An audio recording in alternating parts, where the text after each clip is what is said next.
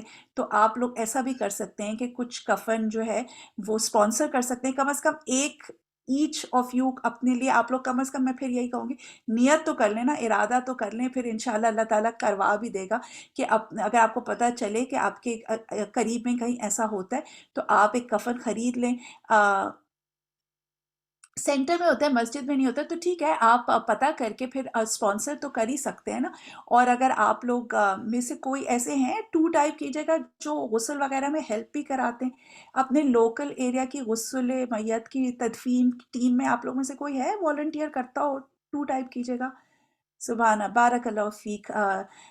تو اس کام کو بھی نا آپ لوگ، ہمارے پاس ایک کورس شازیہ باجی کراتی ہوتی ہیں، میرا جینا میرا مرنا کے اوپر، جس میں وہ باقاعدہ غسل ورک شاپس بھی کراتی ہوں. تو میں آپ لوگ میں سے بہت لوگوں کو انکریج کروں گی کہ آپ لوگ جو ہیں وہ ورک شاپ اگر آئندہ آفر ہو تو وہ ورک شاپ ضرور اٹینڈ کریں. ہم سب کو آنا چاہیے کیونکہ ہم سب نے مرنا تو ہے نا، اور ہمارے پیاروں نے بھی مرنا ہے. تو کتنی اچھی بات ہو کہ ہمیں خود آتا ہو کہ ہم اپنے پیاروں کو، اپنی ماں ہے، اپنی بہن ہے، کوئی اپنے فیملی کے جو لوگ ہیں، تو کسی ایکس وائی زیڈ کو کہیں کہ وہ آ کے غسل دے، تو ہمیں خود آنا چاہیے کہ کیسے کریں. اور غسل اور کفن دونوں کا طریقہ ہمیں آنا چاہیے، اور اس کے لیے آپ لوگ کوشش کریں انشاءاللہ. ٹھیک ہے. پھر دوسری اہم چیز یہ جو ہے وہ یہ ہے کہ قبر ڈیپ ہونی چاہیے، ٹھیک ہے. جی، ڈیپ کیوں ہونی چاہیے، اس کی کیا ریزن ہے؟ ڈیپ ہونے کا کیا 2 میجر ریزن ہے؟ تاکہ شاباش، ایک تو یہ چیز کہ بدبو نہ آئے، کیونکہ جب ظاہر باڈی ڈی کمپوز ہوگی تو اس میں سے اسمیل آئے گی. اور دوسری ایک اور چیز کہ درندے اس کو کھود نہ سکیں، ٹھیک ہے، کہ اس کو ڈگ آؤٹ کر کے. کبھی آپ لوگوں نے سنا ہی ہوگا کہ وہ اتنی شیلو قبر نہیں ہونی چاہیے کہ ڈگ کر کے جانور اس کو، باہر کے جو جانور ہے وہ نہ ریچ کر سکے. مٹی میں تو جو کیڑے ہیں وہ تو جسم کو کھائیں گے، لیکن باہر والے نہ پہنچ سکے، ٹھیک ہے. تو انشاءاللہ یہاں پہ ہم اپنی بات کو روکتے ہیں. آپ لوگ ایسا کریں، 12:43 ہو رہے ہیں، آپ لوگ 5 منٹ کی ذکر بریک کر لیں، تھوڑا سا اٹھ جائیں، وضو کر لیں، ریفریش ہو جائیں تھوڑا سا، اور انشاءاللہ ہم 12:48 پہ واپس آئیں گے. تو انشاءاللہ اپنے نیکسٹ سیشن کی طرف جائیں گے جو ہمارا دورہ قرآن کا سیشن ہے انشاءاللہ. ٹھیک ہے. السلام علیکم ورحمۃ اللہ وبرکاتہ.